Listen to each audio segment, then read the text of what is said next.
Приближи се, страннико, и се стопли край огъня. Не защото нощта е студена, а защото някои истории не обичат да се слушат отдалеч. Те идват от места, където земята помни повече от хората, а мълчанието тежи колкото дума. Това, което ще чуеш, не е приказка за имане, а за избор и за цената да го направиш. Така започва легендата за старото имане край глухото дере. Глава 1. Пепелта на старите клетви. Седнете поблизо до огъня, че нощта тук не е като нощта другаде. Тя не просто пада, тя се спуска, като мокра вълна, и запушва ушите на човека, та да чува повече какво става вътре в него, отколкото навън. А когато пламъкът припука и смолата замирише на горчив мед, тогава най-лесно се връщат разказите, които са се кривали в пепелта. Това, което ще ви кажа, не е песен за юнаци с чисти сърца и светли мечове. Не е и приказка за злодеи, дето се смеят като гарвани. Това е легенда за старо имане край глухото дере и за онова, което имането взема, преди да даде каквото и да било. Глухото дере лежи недалеч от последните къщи на селото, там, където пътят се уморява и вместо да продължи, се огъва настрани като изкълчен пръст. Върбите над него са криви, сякаш са слушали твърде много тайни и са се навели да ги пазят. А водата, дето би трябвало да бучи в камъните, там рядко си позволява глас, затова му викат глухо. Но не се лъжете, не че няма звук.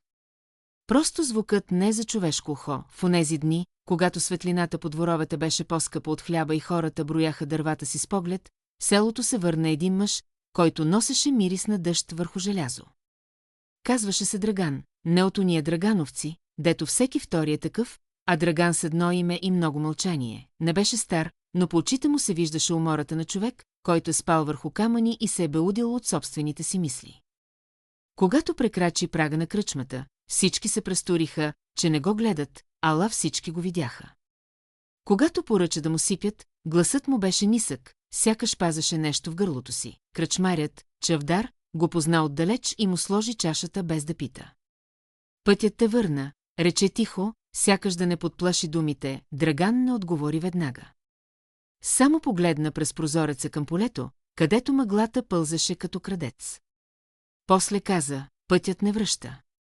Той само затваря, така започна. В същата вечер, докато огънят в кръчмата димеше и глъчката се преструваше на веселие, при Драган се приближи една жена, която не влизаше често там. Казваше се Лада. Носеше коса тъмна като мокра пръст и поглед, който не се смущаваше да стои на мястото си. Беше билкарка, знаеше травите, знаеше раните, знаеше и хората, най-опасното знание. Тя седна срещу него без да пита. Миришеше на сушена мента и на студено желязо. Не си тук, за да си спомниш детството, каза тя. И ти не си тук да пиеш, отвърна Драган. Лада се усмихна едва, като сянка на усмивка върху снежна пряспа. Глухото дере те е повикало, прошепна тя, а думите й сякаш направиха въздуха по-тежък. Някой те е повикал чрез него. Драган сви пръсти около чашата, толкова силно, че кокълчетата му побеляха. Не вярвам в повиквания, каза той. Вярвам в дългове. И в призраци вярваш ли? Попита тя, без да променя тона си, той не отговори. А в това мълчание се чу едно странно стържене отвън, като че ли нещо драска по дървото на стената. Някой се изсмя нервно и рече, че е котка. Но Лада наклони глава, сякаш слушаше друго. Не е котка, каза. Дерето опитва да влезе, Драган остави чашата си и стана. Сетне се наведе към нея. Кажи ми какво знаеш, рече.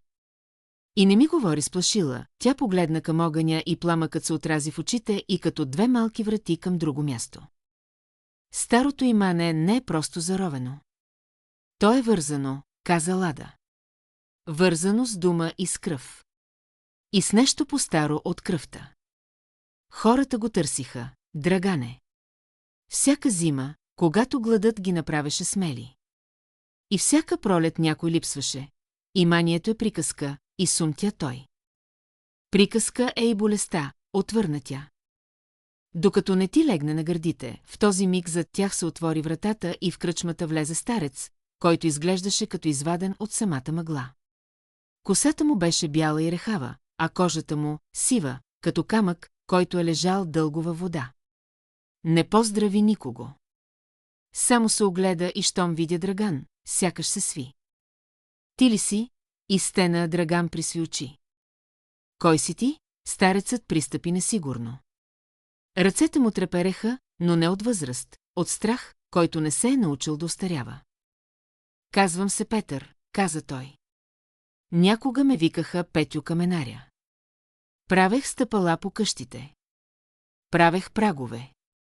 И направих още нещо, Лада се напрегна. Въздухът в кръчмата стана потих, сякаш всички изведнъж изпомниха, че слушането е опасно. Какво направи? Попита Драган, старецът преглътна. От гърлото му се чу сух звук, като пречупване на клон. Направих камък за глухото дере, каза той. Камък, който да не пуска. Камък, който да държи това, което не трябва да излиза. Но камъкът вече не държи. Драган погледна Лада и този път в очите му имаше не гняв, а нещо като внезапна умора. Защо ми го казваш? Прошепна. Петър приближи още, докато мирисът му на влажна пръст и студен дим обви Драган. Защото ти си от уния, дето се връщат, каза старецът, и в глас му имаше отчаяние. Ти имаш знак. На дясната ти китка. Не го крий. Дерето го вижда. Драган инстинктивно дръпна ръкава си, но беше късно. Лада вече гледаше китката му, сякаш там беше написано име. А Драган замръзна, защото сам знаеше за този белег, тънка линия, като от въже, която никога не избледняваше. Белег, който не беше рана, а спомен за стягане. Кой те прати? Попита Драган, и гласът му най-сетне се напука. Петър се разсмя, невесело, а като човек, който е притиснат и няма накъде. Не ме пратиха. Дойдох. Защото започна, прошепна той. Започна да се чува пак. През нощта, когато всички спят. Една песен без думи. Едно мърморене, което се качва по стените като плесен. И кучетата не лаят. Те се крият. Лада протегна ръка и докосна стареца по рамото, като лекар, който проверява дали пациентът още е тук. Къде е камъкът? Попита тя. В дерето изхриптя Петър. Под върбата, дето корените и са като пръсти на удавник. Там е прага. А прагът е отворен. В този миг отвън се чу ясно, не драскане, не вятър, а стъпки по кълта. Тежки, бавни.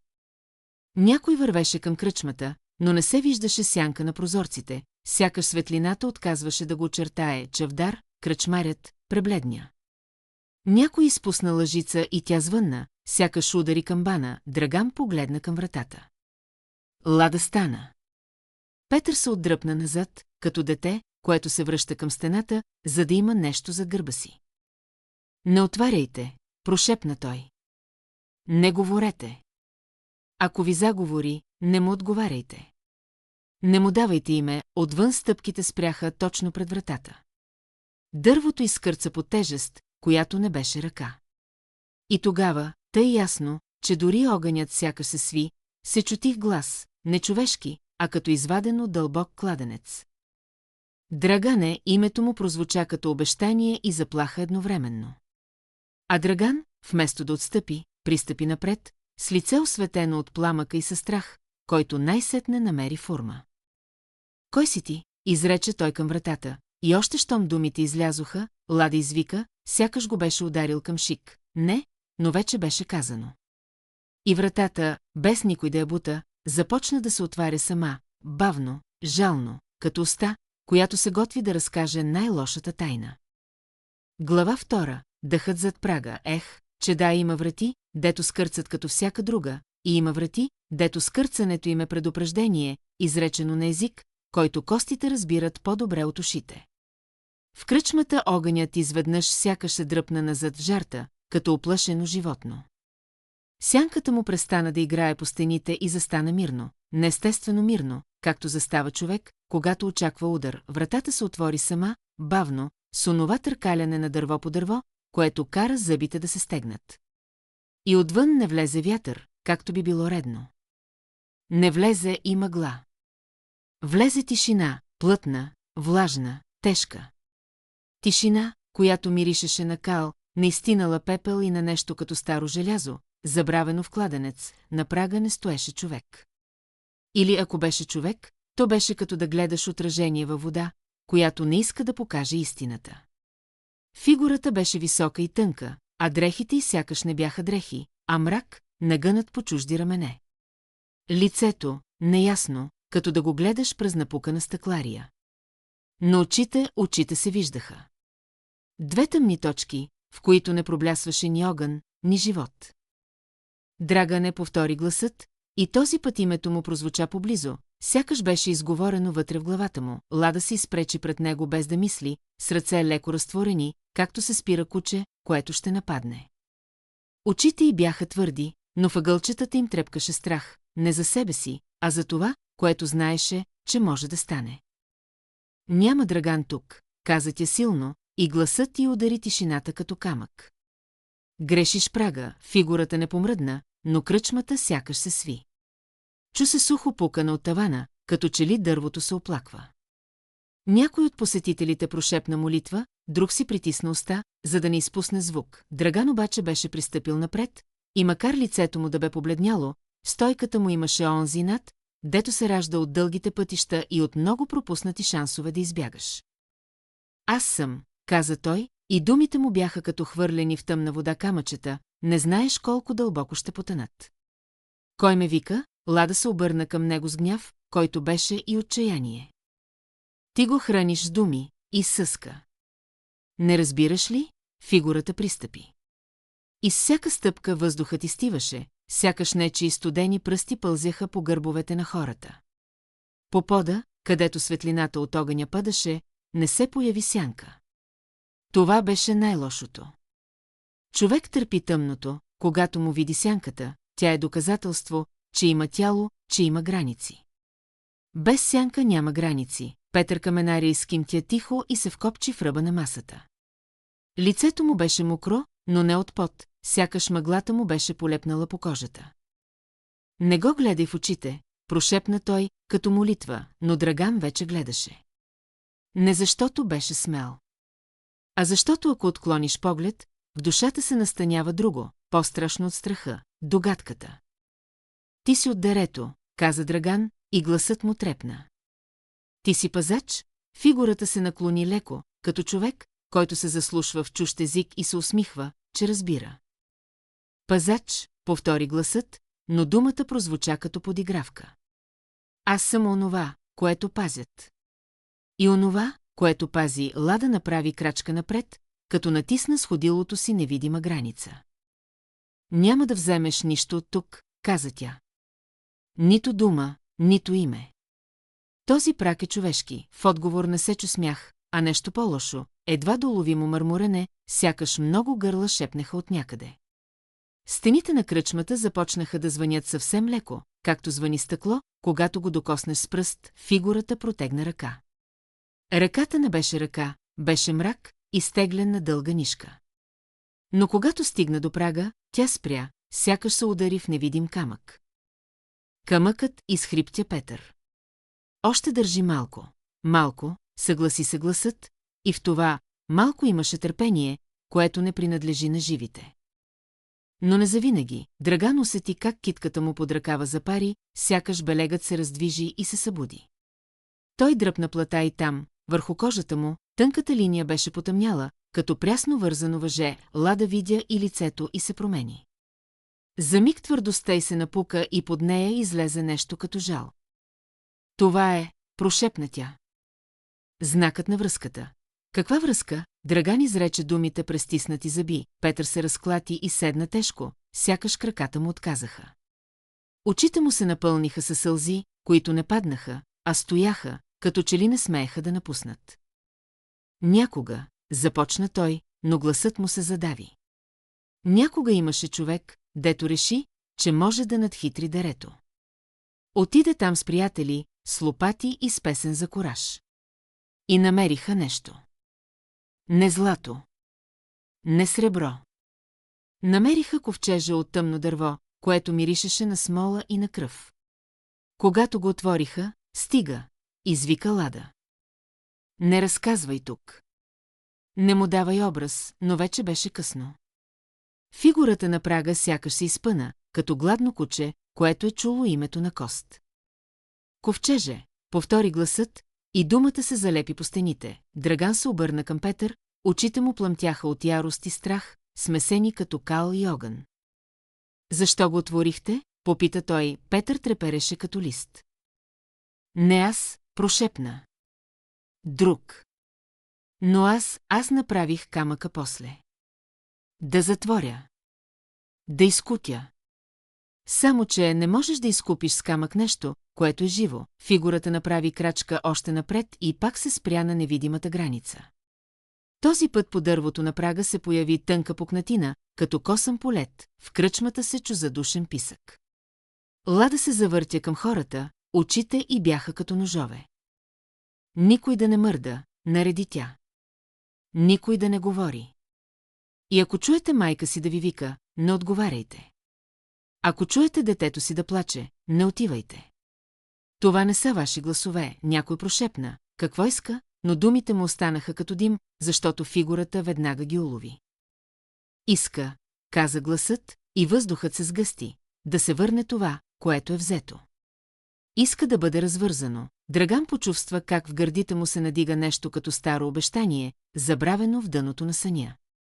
Помни се не с думи, а с вкус, вкус на страх, на мокра земя, на детски плач. Той потрепери, макар да не искаше. Аз нищо не съм взимал, каза той, но гласът му не беше убеден. Фигурата наклони глава. Взимането не е само с ръце, отвърна тя. Понякога се взима с мълчание. Лада се приближи до Драган и прошепна, без да отмества очи от прага. Ти имаш спомен, който не помниш. Дерето го държи вместо теб. И сега си дошъл да го вземеш обратно, или то да вземе теб, Драган преглътна. В този миг той усети, че нещо в кръчмата мирише различно, като мокра вълна, като коса, изгоряла близо до пламък. И тогава, от най-тъмния ъгъл зад бъчвите, се чу тънък звук, не стъпки, а драскане по камък. Драган се обърна и видя не фигура, а малка, свита сянка, дето се движеше по пода, сякаш търсеше пролука. Не беше сянка от огъня. Беше чужда, Лада изруга тихо, дума, която не беше за човешки уши. Не е сам, прошепна тя, фигурата на прага сякаш се усмихна без лице. Аз никога не съм сам, каза гласът. Вие сте много. И всички имате какво да връщате, тогава пукнатината по прага се разшири. В дървото се чу хруптене, като когато лед се чупи под крак. Огънят внезапно изплю искра, която отлетя към вратата, и вместо да освети, сякаш се удави в тъмното. Драган направи крачка назад, но кракът му се удари в нещо. Погледна надолу и видя, че зад него стои малко момче. Никой не беше видял кога е влязло. Лицето му беше мръсно, очите сухи, без мигли, като очи на кукла. И то държеше в ръцете си парче камък, бяло, гладко, студено. Тате, каза момчето тихо, Драган застина, защото никога не беше имал дете, а момчето протегна камъка към него, и когато Драган го докосна, в дланта му се разля леден шепот, като вода от дълбок кладенец. Върни ме в дерето. И огънят в кръчмата угасна наведнъж, сякаш някой го задуши с гола ръка. Глава 3. Камъкът, който помни, огънят угасна, че да, и тъмното не дойде, тъмното се разля. Не като нощ, а като мастило, пуснато в купа с вода. Първо погълна пламъка, после сенките, накрая и увереността, че стените още са там. Мирисът на дим изчезна и на негово място се настани друг, на студен варовик, на мокри корени и на стара сол, сякаш морето е минало през дерето и е оставило костите си. В тази черна тишина Драган усети камъка в дланта си. Не тежеше, но притискаше, като спомен, който не ти позволява да заспиш. Беше гладък и студен, а по повърхността му сякаш имаше фини резки, не букви, не знаци, а белези от пръсти, които са го стискали дълго. Когато го стисна посилно, камъкът сякаш въздъхна. Не го дръж така, прошепна Лада от някъде близо. Гласът ти беше нишка, опъната в мрака. Той помни натиск. Какво е това? изрече Драган и думите му се върнаха към него променени, сякаш някой ги беше изгризал по пътя. Парче от прага, отвърна тя. От онзи, който Петър сложи. Камъкът, дето трябваше да спира. Ако е откъртен, значи дерето вече не е затворено, довърши Петър, и в глас му имаше кухота. Или никога не е било, някой хлипна. Драган усети как тялото му иска да се отдръпне, да хвърли камъка, да избяга от собствената си ръка. Но пръстите му не се подчиниха. Белегът на китката му гореше, пулсираше в същия ритъм, в който камъкът сякаш туптеше, като второ, чуждо сърце. Момчето, прошепна някой. Къде е момчето? Драган рязко се обърна. Там, където беше стояло детето с празните очи, имаше само студено петно във въздуха, като след отворена врата. Но ехото от думата, тате още висеше в гърдите му, като трън. То не е дете, каза Лада, потихо. И не е само едно.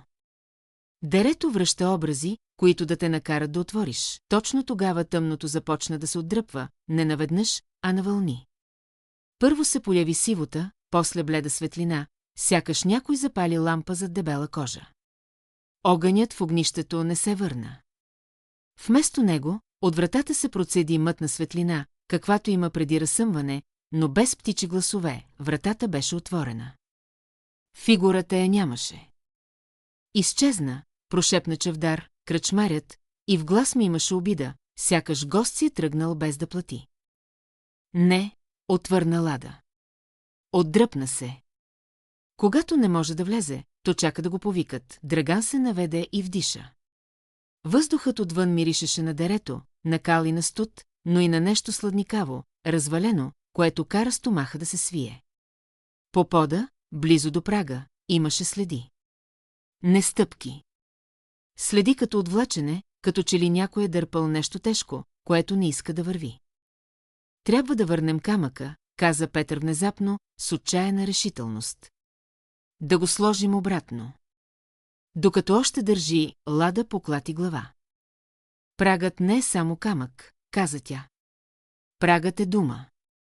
И памет. Камъкът без онова, което го е вързало, е просто тежест. Драган погледна камъка в ръката си. В този миг през него мина спомен, не като картина, а като удар в гърдите. Кал под ногтите. Въже около китка. Детски плач, който не е негов, но го разкъсва. И глас, който казва «Дръж». Не пускай. Ако пуснеш, всичко ще излезе, той изохка и коленете му умекнаха. Лада го хвана за рамото. Виждаш ли? Прошепна тя. То ти връща това, което си оставил там. Аз не помня, изтена той. Понякога паметта е лукс, каза тя. А забравата, сделка. Петър пристъпи напред, очите му блестяха от сълзи. Аз го вързах, каза той. С дума. С кръв. С обещание, че ще пазя. Но остарях. Ръцете ми отслабнаха. А то не забравя, Драган усети как камъкът в дланта му изстива още повече. По повърхността му се появи тънка влага, като пот. Какво иска? Попита той. Да върна камъка? Да върна спомена? Или Лада го погледна право в очите. Да върнеш онова, което си взел, за да оцелееш, каза тя. Или да платиш, за да го задържиш, навън нещо се размърда. От дерето се чу звук, не глас, а дълго издишване, сякаш земята си поема въздух. Върбите изкърцаха, корените им зашумяха под почвата. То знае, че камъкът е тук, каза Петър. Ще дойде пак, не, отвърна Лада. Ще ни чака. По пътя. В мислите. В съня, Драган пристъпи към вратата. Светлината отвън го обви като влажна кърпа. Погледна към дерето, и макар да не се виждаше ясно, усещането беше, че там зеене дупка, а уста. Уста, която знае името му. Ще отида, каза той тихо. Ще го върна, Лада не го спря. Само въздъхна. Никой не отива в дерето сам, каза тя. И никой не се връща същият. Петър се изсмя кратко, горчиво. Аз ще дойда, рече. Ако има още какво да давам, нека да е там. Точно тогава, от тъмнината край бъчвите, отново се чудраскане. Малката, чужда сянка изпълзя на светло. Този път имаше форма, като куче без козина, с твърде много стави. Очите му светеха бледо, Лада изруга и вдигна ръка, в която нещо проблесна, малък нож, билкарски, но наточен. Едно от тях, каза тя. Пратеници, сянката надигна глава и издаде звук, който не беше ръмжене, а нещо като смях, задържан в гърлото. После, с движение, побързо от мисъл, се хвърли към Драган, камъкът в ръката му пламна със студ. И в този миг Драган разбра, камъкът не беше ключ. Беше примка. И вече беше затегната, сянката се спря на педи от него, сякаш ударена в невидима стена. Изви се, изсъска, а после отстъпи, влачайки се обратно в тъмното, от дерето се чу тихо, доволно мърморене. То прие, прошепна Лада. Първата стъпка, Драган погледна камъка. По него се беше полявила нова резка, дълбока, свежа. Като броене. Колко? Попита той, Лада не отговори веднага. Погледна към дерето, после към него. Докато се върне всичко, каза накрая. Или докато не остане кой да връща. А от дълбините на глухото дере отекна тих, равномерен звук, като броене без числа, което започва от края. Глава 4. Пътят, който не води навън. Че да, има тръгване и има повикване, което прилича на тръгване, но всъщност е връщане. Когато Драган прекрачи прага на кръчмата, въздухът отвън го удари в лицето като студена, мокра длан. Миришеше на гнило листо и на вода, която отдавна спряла да тече. Нощта беше притихнала по начин, който не обещаваше покой, а наблюдение. Лада вървеше до него без дума, стъпките й бяха меки, като на човек, който знае къде не трябва да шуми. Петър ги следваше малко по-назад, дишането му накъсано, но очите му, странно будни, сякаш страхът му беше дал нова сила. Никой друг не ги последва. Не защото не искаха, а защото някои прагове сами избират кой да мине. Пътеката към глухото дере не беше път, беше навик на земята. Тревата там беше сплескана от години минаване, но не от крака, а от мисли. Драган усещаше камъка в ръката си с всяка крачка. Той не тежеше повече, но сякаш ставаше поплътен, понастойчив, като дума, която не можеш да преглътнеш. Не го изпускай, каза Лада тихо. Ако падне, ще се търколи там, където не можем да го последваме. Ако го хвърля, попита Драган, без да поглежда, тя спря и го хвана за ръката. Пръстите й бяха студени. Тогава ще хвърлиш и онова, което държи теб, отвърна тя. И ще останеш празен. Това е по-лошо, продължиха. Върбите край дерето се показаха изведнъж, без предупреждение, като стари жени, надвесени над тайна. Корените им се извиваха по земята, дебели и голи, сякаш самата почва се беше опитвала да избяга от тях. Отдолу – тъмнина.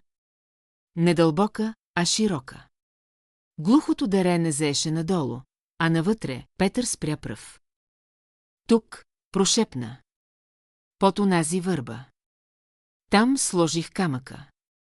Там го вързах, Драган усети как кожата му настръхва.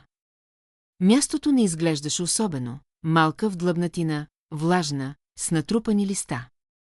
Но въздухът там беше по-гъст, по-тежък, като в стая, в която някой е плакал дълго. Лада коленичи и започна да разчиства листата с голи ръце. Под тях се показа каменен кръг, не изсечен, а подреден.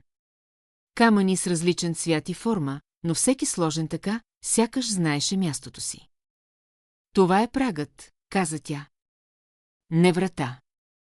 Не стена. Праг. За да се помни, че преминаването е избор. А аз какъв избор съм направил, попита Драган глухо, Лада не отговори. Петър се приближи и коленичи до тях. Ръцете му трепереха, когато докосна един от камъните. Кълнах се, прошепна той. Кълнах се, че ще пазя. Че ще стоя между.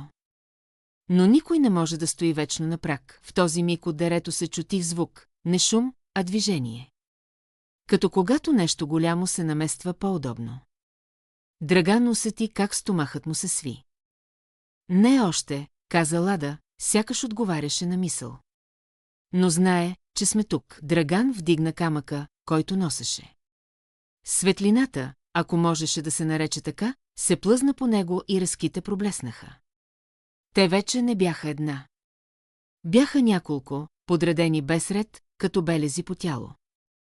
Къде да го сложа? Попита той. Лада посочи празно място в кръга, място, което изглеждаше празно отдавна, но отскоро. Там, каза тя. Но не сам, Петър се изправи с усилие. Аз ще държа думата, рече. Ти, камъка. Ако трябва, той не довърши. От дерето се надигна звук, този път по-силен, като шепот, в който се смесваха много гласове.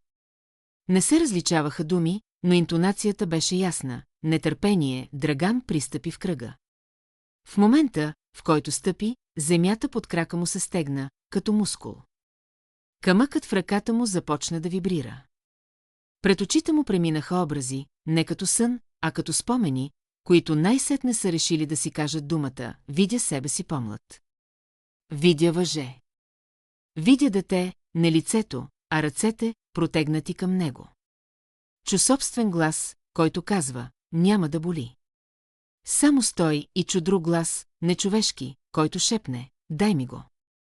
И ще си тръгнеш. Драган изохка и коленете му се подкосиха. Лада се хвърли към него, но спря на ръба на кръга, сякаш удари стена. Трябва да го кажеш сам, извика тя. Никоя дума, дадена вместо теб, не държи. Какво да кажа? Извика той обратно, и гласът му се разпадна на ридание. Какво ще искате от мен? От дерето се издигна форма, не тяло, а сгъстен мрак, който се оформяше като човек, но не успяваше да го докрай. Очите се появиха първи. После уста, широка, без устни.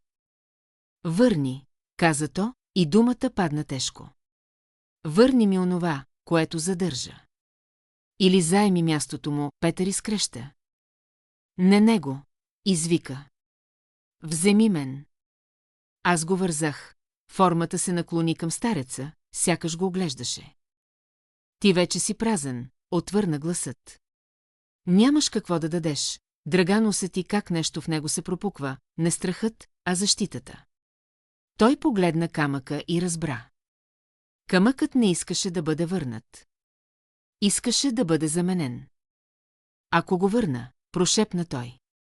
Ако върна спомена, какво ще стане с мен? Лада, от ръба на кръга, плачеше без звук. Ще помниш, каза тя. И ще живееш това. Драган затвори очи. После бавно, много бавно, постави камъка на празното място. В момента, в който го пусна, през тялото му премина вълна, не болка, а яснота, остра като студена вода, формата изрева, звук, който накара земята да потрепери. Каменният кръг светна с бледа, мътна светлина. Корените на върбата се раздвижиха. Не е достатъчно, изкреща гласът. Едно връщане не затваря всичко. Драган падна на колене. В главата му беше пълно със спомени, които не искаше, но които вече бяха негови. Детето. Въжето. Сделката. Колко? Изхриптя той, от дерето се чу нещо като смях. Още, каза гласът. Пътят тепърва започва.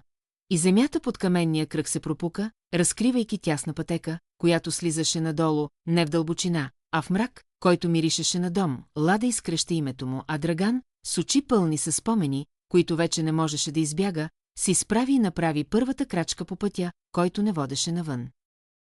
Глава 5. Гласовете под корените. Ах, има слизане, което е движение, и има слизане, което е съгласие. Когато Драган прекрачи от каменния кръг към пътеката под него, земята не се разтвори, тя го прие.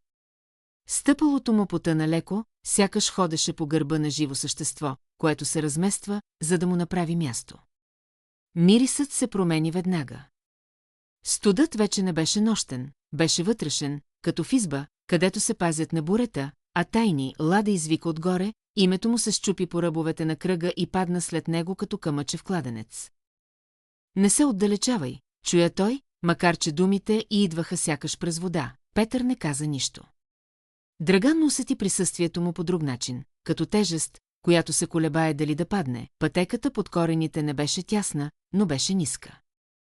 Корените на върбата се сплитаха над главата му като пръсти, които се молят. От тях къпеше вода, бавна и упорита, и всяка капка звучеше като отчет. Камъкът, който беше оставил горе, не беше с него, но празното място в дланта му тежеше повече от всяка тежест. С всяка крачка гласовете се усилваха. Не думи, не още. Шум от шепоти, дишане, сънливи стенания. Все едно много хора бяха заспали заедно и сега се обръщаха в съня си, недоволни, че някой ги буди. Драган спря. Сложи ръка на гърдите си. Сърцето му биеше равномерно, но твърде силно, сякаш искаше да се чуе. Тук съм, каза той, без да знае на кого говори. Слязох, гласът се появи веднага. Не отпред. Не отзад. Навсякъде. Знаем, пътеката се разшири в малка кухина. Стените бяха гладки, влажни, с цвета на старо мляко. По тях имаше следи, не дръскотини, а отпечатъци, сякаш много ръце са се опирали там, търсейки равновесие. В средата – нищо. Празно място, което не беше празно. Тук ли? Попита Драган. Тук започва, отвърна гласът. Връщането не е едно движение. То е разплитане, от стените започнаха да се отделят образи. Неплътни, не съвсем ясни. Лица, които се появяваха и изчезваха, като отражения в дъжд. Някои бяха млади, други – стари. Всички, познати по усещане, не по име, една жена пристъпи напред. Косата й беше сплъстена, очите – хлътнали. Усмихна се, но усмивката не стигна до очите. Помниш ли ме? Попита тя. Драган отвори уста и я затвори. В гърлото му заседна вкус на желязо. Не, каза накрая. Жената кимна, сякаш това беше отговор, който очаквала. Точно това взе, каза тя. Моето място в паметта ти. Тя се разтвори в мъгла, а на нейно място се появи старец с крив гръб и ръце, напукани като суха земя. Аз пазех въжето, каза старецът. Ти го държа. Аз бях дете, прошепна друг глас, тънък, като от дъното на гърне. Ти каза да стоя. Драган падна на колене. Ръцете му трепереха. Сега спомените не идваха като удари, а като тежък дъжд. Не можеш да го спреш, можеш само да се намокриш до край. Не знаех, каза той, и това беше вярно и лъже едновременно. Исках да оцелея. Всички искат, отвърна гласът. Затова дерето е пълно, от тъмнината се отдели форма, на онази отгоре, несгъстеният мрак. Тази беше поблизка до човек. Имаше очертания, ръце, лице, което се колебаеше между много лица. Ти ни даде нещо, каза формата. Мълчание. Забрава. Страх. С тях върза. С тях запуши. С тях излезе. И сега, попита Драган, гласът му беше празен. Сега връщаш, формата протегна ръка. В нея се поляви нишка, тънка, почти невидима. Като косъм. Като въже. Вземи, каза тя. Драган хвана. В момента, в който я докосна, през него премина болка, не физическа, а морална, ясна като светкавица. Видя всичко наведнъж, как е стоял, как е мълчал, как е обърнал глава, когато е трябвало да каже «не». Ако я пусна, прошепна той. Тогава се връщаш горе, отвърна гласът. Но дерето ще се отвори. И ще помни кой е отказал, отгоре, далеч, много далеч, Драган човек, Лада. Не думи, а звук на човек, който се държи за ръба, той стисна нишката. Какво ще стане с мен? Попита, формата се приближи. Ще останеш цял, каза тя. Но не цял, както преди. Цял с всички пукнатини, нишката започна да се стяга. Не около китката му, а около гърдите. Всяко стягане беше спомен, върнат на мястото му. И всеки върнат спомен от стените се отделяше по една фигура и се разтваряше, сякаш най-сетне намерила къде да легне, времето загуби смисъл. Имаше само стягане и отпускане. Само вземи и върни. Само гласове, които постепенно утихваха, накрая остана тишина. Не онази, която притиска. А тишина, която слуша, формата отстъпи. Едно остана, каза тя. Какво? Прошепна Драган. Твоето, в кухината се появи огледало, не стъкло, а гладка, тъмна повърхност. В нея Драган видя себе си. По-възрастен. По-млад. Всички версии наведнъж. Кое ще оставиш? Попита гласът. Страха. Вината. Или правото да забравиш? Драган се взря в отражението. Усети как нещо в него иска да избяга. Да остави. Да се спаси, тогава си спомни Лада. Ръцете и студени и твърди. Погледа и който не се отвръща. Забравата, каза той. Не искам повече, огледалото се напука. Пукнатината тръгна от сърцето и се разклони, формата кимна. Тогава ще помниш, каза тя. И ще носиш, земята под него се раздвижи. Пътеката зад него започна да се оформя отново, нагоре. Върви, каза гласът. Но знай, дерето вече знае името ти до край, Драган си справи. Тялото му беше тежко, но негово. Направи крачка към пътеката, после още една, и докато се изкачваше, от дълбините се чу нов звук, не броене, а смях. Тих, доволен, не беше краят, беше само първото връщане. Глава 6. Белегът, който свети в тъмното че да, има връщане, което прилича на излизане, и има връщане, което те пренарежда, както реката пренарежда камъните по дъното си. Когато Драган се показа от пътеката под корените, нощта не беше същата нощ, която беше оставил. Въздухът беше по-остър, а тишината, повнимателна, сякаш всичко наоколо беше научило да слуша. Лада беше първата, която го видя. Тя стоеше на ръба на каменния кръг, с ножа в ръка, очите й блестяха не от светлина, а от напрежение, което не си беше позволила да падне. Тук си, каза тя, и думите й не бяха въпрос, а проверка. Драган кимна. Опита се да говори, но гърлото му беше сухо, като че ли беше гълтал прах. Петър стоеше малко по-назад, облегнат на върбата, лицето му беше сиво, но в погледа му имаше нещо като облегчение, кратко, предпазливо. То спря ли? Попита старецът, Драган погледна към дерето. Тъмнината там вече не се сгъстяваше, не дишаше така тежко. Но не беше и заспала. Замълча, отвърна той. За малко Лада се приближи и хвана ръката му. Пръстите й се плъзнаха към китката, към белега. И спряха. Свети, прошепна тя, Драган погледна надолу. Тънката линия на китката му, въжето, което никога не беше изчезвало, сега излъчваше бледа, мътна светлина. Несилна, неярка. Достатъчна да я видиш, ако знаеш къде да гледаш. Какво значи това? Попита той, Лада не отговори веднага. Пусна ръката му и се изправи. Че дерето вече не те пуска да бъдеш невидим, каза тя. Белегът е врата. И лампа, и примка, добави Петър тихо, в този миг от кръга се чу сухо изпукване. Камъкът, който Драган беше върнал, се беше разместил едва забележимо. Резките по него сякаш бяха станали по-дълбоки. То брои, каза Лада. Всяко връщане. Всяка памет. А кога спира, попита Драган, тя го погледна дълго, после отклони очи. Когато вече няма какво да се вземе, каза. Или когато няма кой да връща, те тръгнаха обратно към селото, но пътят не беше същият. Там, където тревата преди беше сплескана, сега стоеше изправена, бодлива. Нощните звуци се връщаха бавно, щурци, далечен лай, но между тях имаше паузи, които не бяха празни. Драган усещаше погледи. Не очи, а внимание. Не се обръщай, каза Лада, без да го поглежда. Първата нощ след връщането е най-лошата. Те пробват. Кои? Попита той.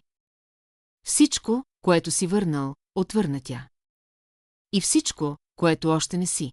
Когато стигнаха до първите къщи, селото изглеждаше спящо, но сънят му беше неспокоен. От някои комини излизаше дим, макар да беше късно. Прозорци проблясваха и гаснеха, като очи, които се отварят и затварят.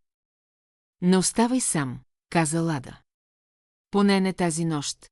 Къде? Попита Драган, тя се замисли за миг. У мен, каза. Билките държат неща на разстояние.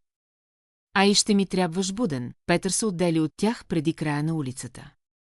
Спря се, обърна се и погледна Драган, сякаш искаше да каже нещо, но думите не намериха път. Ще дойда утре, каза накрая. Ако съм още тук, в глас му имаше не страх, а съмнение, дали ще бъде нужен. Къщата на Лада миришеше на сушени треви и на дим, който не дразни. Огънят в огнището гореше ниско, равномерно. Тя му подаде чаша с горчива отвара. Пи, каза. Ще държи съня плитък, Драган пи. Вкусът беше остър, но честен. Седна на пейката до стената и се отпусна. Умората го удари наведнъж. Виждах лица, каза той след малко. Някои не ги познавах. А знаех, че съм ги оставил там, Лада седна срещу него. Дерето не взима само онова, което знаеш, че даваш, каза тя. Взима и онова, което си готов да забравиш. Тя протегна ръка и докосна белега на китката му. Светлината потрепна. Това ще ги привлича, каза тя. И ще те пази. Зависи кой гледа, навън нещо изкърца. Не стъпки. Не врата. По-скоро звук на ногти по дърво. Лада стана веднага, хвана ножа. Започна, прошепна тя, от сенките край прозореца се отдели форма, ниска, извита. Не влезе. Само се притисна до стъклото, оставяйки замъглен отпечатък. Очите й проблеснаха бледо, Драган усети как белегът му пари. Светлината се усили, формата й съска, звук на разочарование, и се отдръпна. Не могат да минат прага, каза Лада. Но ще чакат. Колко дълго? Попита той, тя се усмихна тъжно. Докато не направиш следващия избор, нощта се точеше. Драган не заспа истински. Когато затвори очи, виждаше дерето, не като място, а като усещане.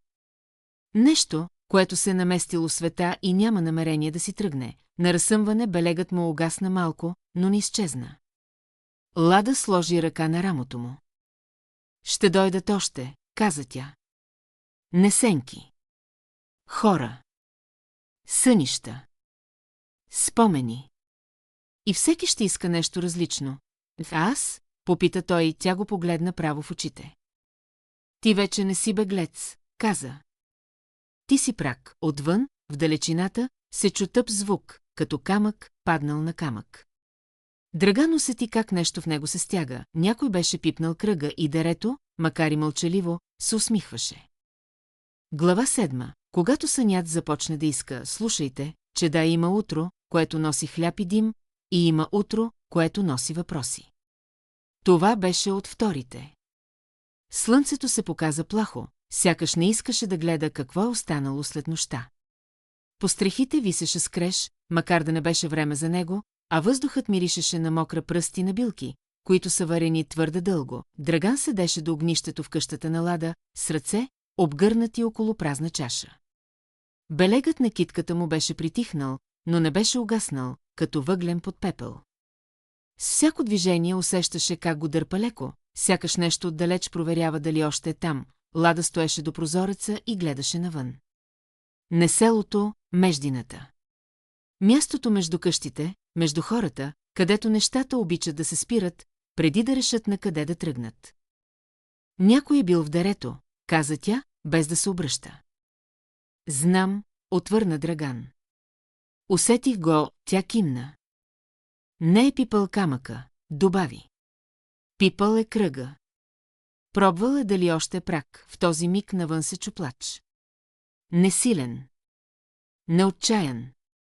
Плач, който сякаш се извиняваше, че съществува. Лада се втвърди. Не отваряй, каза тя бързо, Драган стана. Белегът му просветна слабо. Дете, каза той. Едно от селото. Именно, отвърна тя, плачът се приближи. Стъпки, леки, неуверени. После почукване.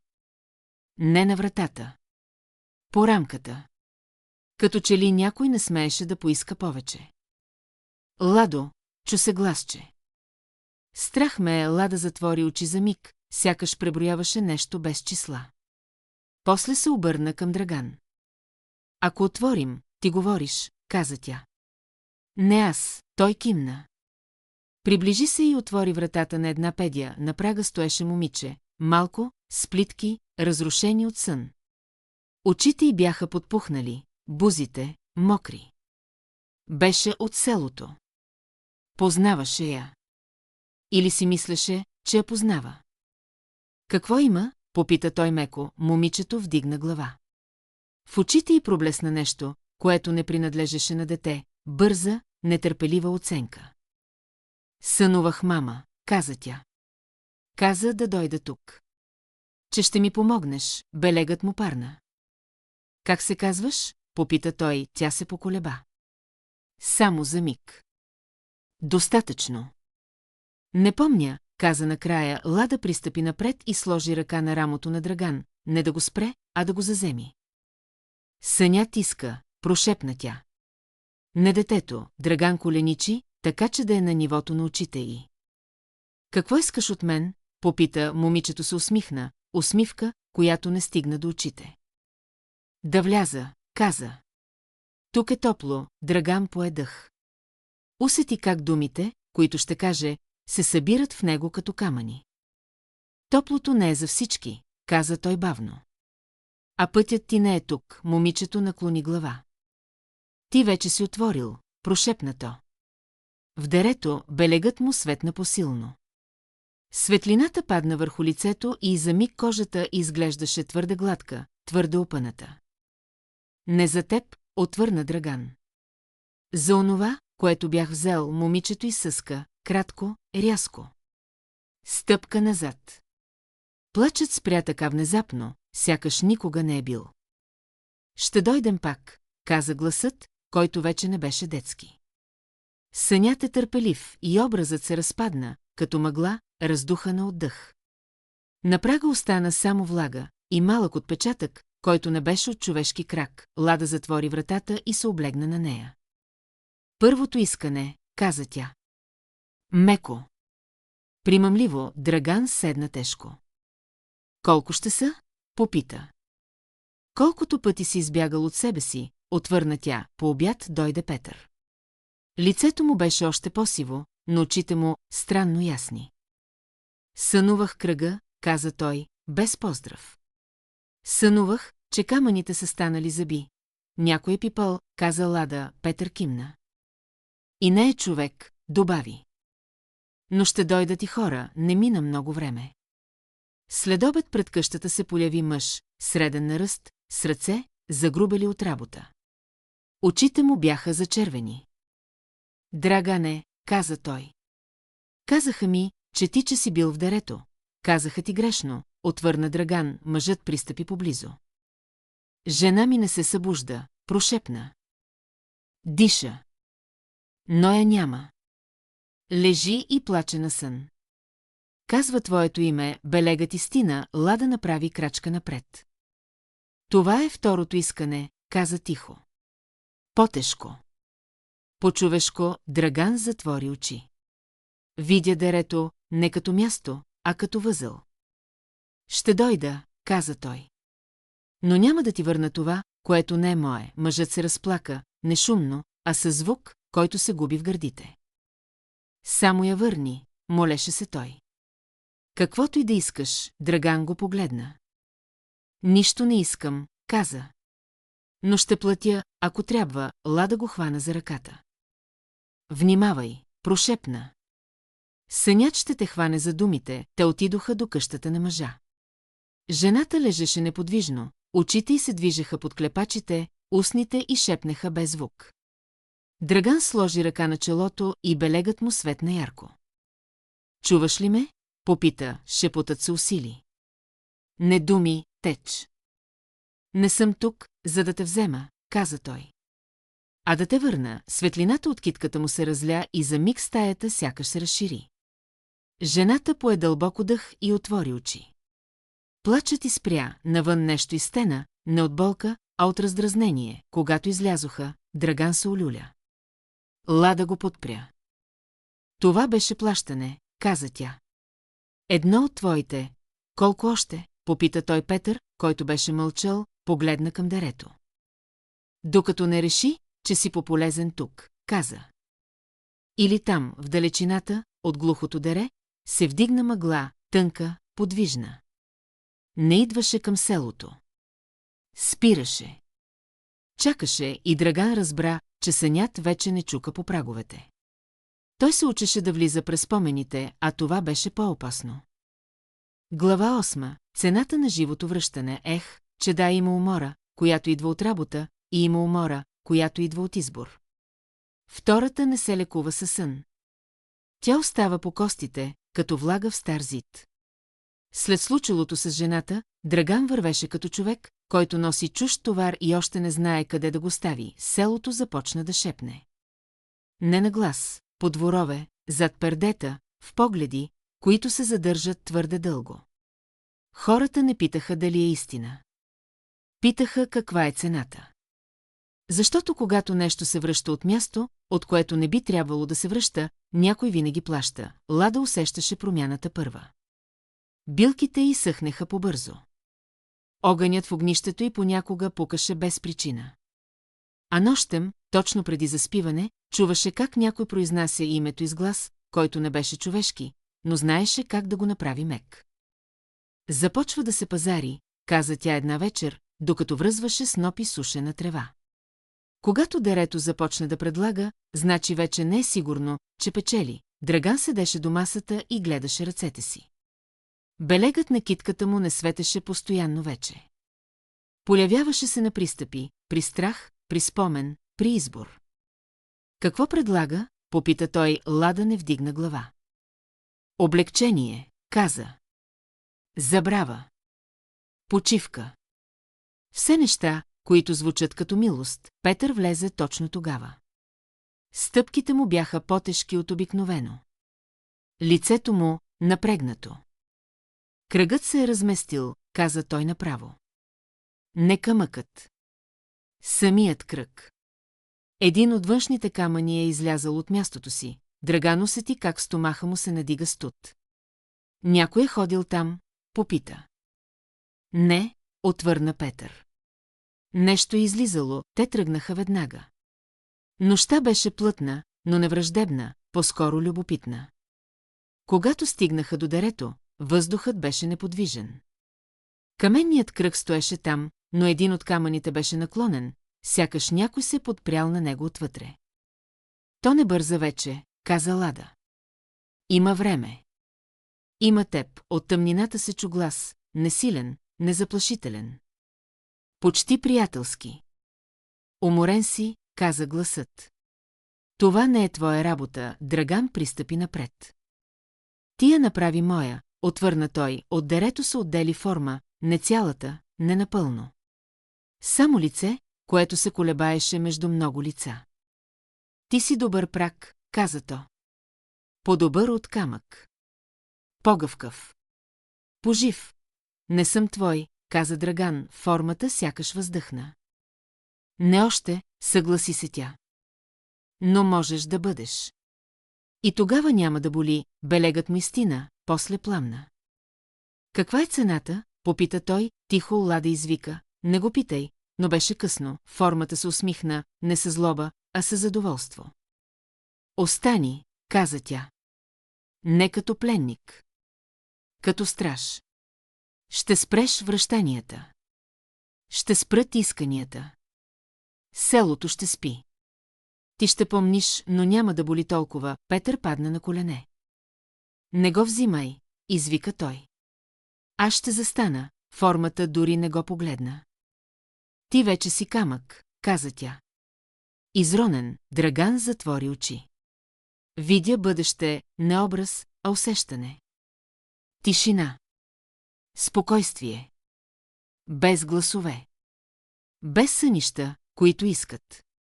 И видя себе си, стоящ, неподвижен, нужен.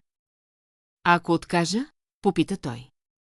Тогава ще продължим, каза гласът. С още искания. Още болка. Докато някой друг не се счупи, Лада се приближи до него и хвана ръката му. Ако останеш, прошепна тя, няма да си човек. Ако си тръгнеш, ще носиш всичко това. Но ще си жив. Драган отвори очи. Погледна дерето. После селото зад себе си, тъмно, крехко, пълно с хора, които спят и не знаят. Има трети път, каза той внезапно, формата се втвърди. Няма, каза тя. Има, настоя Драган. Да не стоя. Да не бягам. Да разплета, настъпи тишина. Камъкът, продължи той. Кръгът. Прагът. Всичко това е направено да държи. Но никой не е питал защо държи, формата се размърда неспокойно. Ако върна всичко, каза Драган, ако всички спомени, всички задържани неща се върнат там, откъдето са взети и какво остава от теб, гласът не отговори веднага, Лада затаи дъх. Оставаш ти, каза накрая формата. Гол. По-добре гол, отколкото гладен за хора, отвърна Драган, белегът му светна ярко, не като лампа, а като пламък. Каменният кръг започна да вибрира. Камъните се размърдаха, не навън, а навътре, сякаш искаха да се съберат. Ще боли, каза гласът. Повече от всичко досега. Знам, каза Драган. Но ще е последното, Лада извика името му, но той вече пристъпваше в кръга. Не надолу. Вътре. Към центъра, земята се разтвори не като уста, а като рана, която най-сетне е решила да се затвори, светлината избухна, не бяла, а всички цветове на спомените. Гласове се изляха, не с молби, а с въздишки на освобождение. Драган падна, но не надолу, а навътре в себе си, формата изкръща, за първи път със страх. Ти не знаеш какво правиш. Знам, отвърна Драган от място, което вече не беше място. Връщам дома на всички. Кръгът се срина, не в отломки, а в пръст. Камъкът, който беше броил, се пръсна на прах, тишина, после въздух. Лек. Истински, Лада се хвърли напред. Петър плачеше, в дерето нямаше нищо. Не уста. Не глас. Само вода, която най-сетне започваше да тече, но Драган. Драган не се появи, само белегът му, отпечатан за миг във въздуха, като светла нишка, и после угасна, и тогава Лада разбра. Последната глава още не беше написана, защото когато един прак изчезне, светът трябва да реши как ще минава от тук нататък. Глава 9. Какво остава, когато прагът си тръгне, седнете поблизо, че да. Не защото нощта е студена, а защото тази история не обича да се разказва отдалеч. Когато последният камък се превърна в пръст и дерето спря да диша като живо нещо, светът не избухна.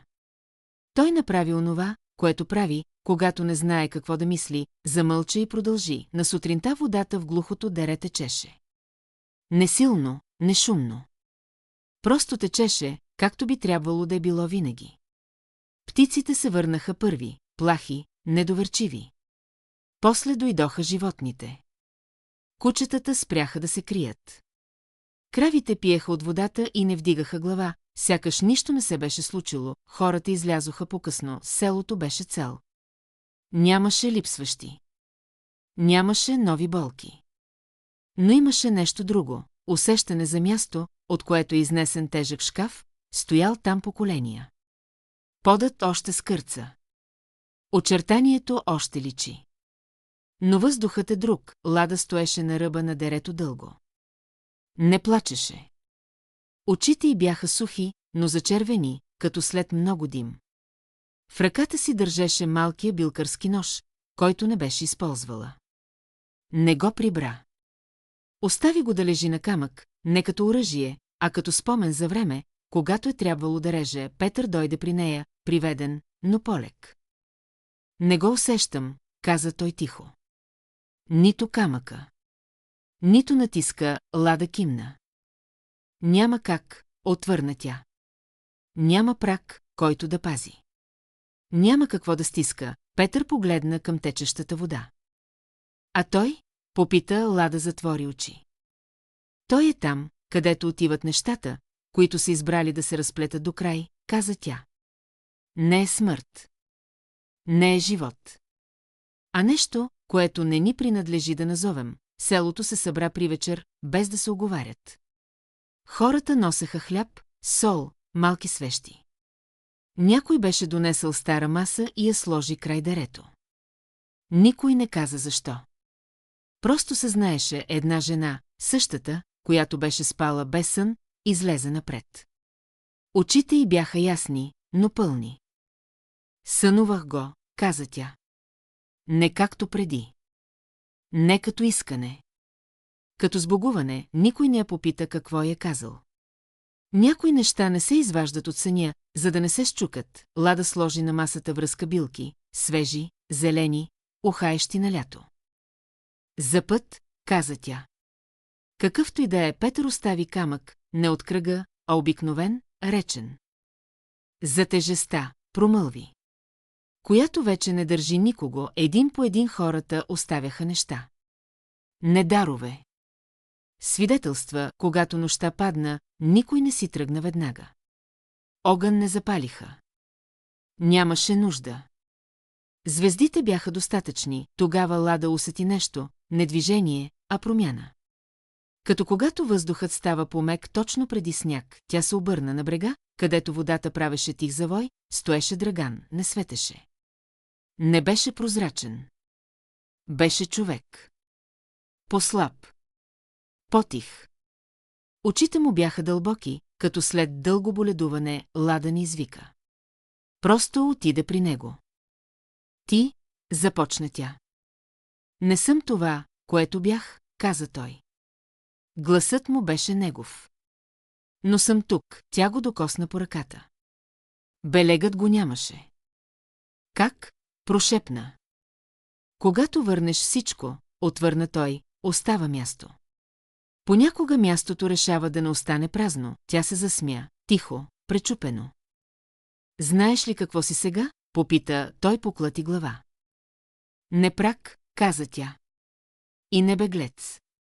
А път Драган погледна към селото, към хората, които още не го бяха видели. Няма да помнят, каза той. Не трябва, отвърна Лада. Легендите не са за памет. Те са за посока, той остана до водата още малко. Не се приближи до хората. Когато някой погледнеше натам, сякаш погледът му се плъзгаше встрани. Утрото ще реши, каза Драган. Аз не мога, тя разбра.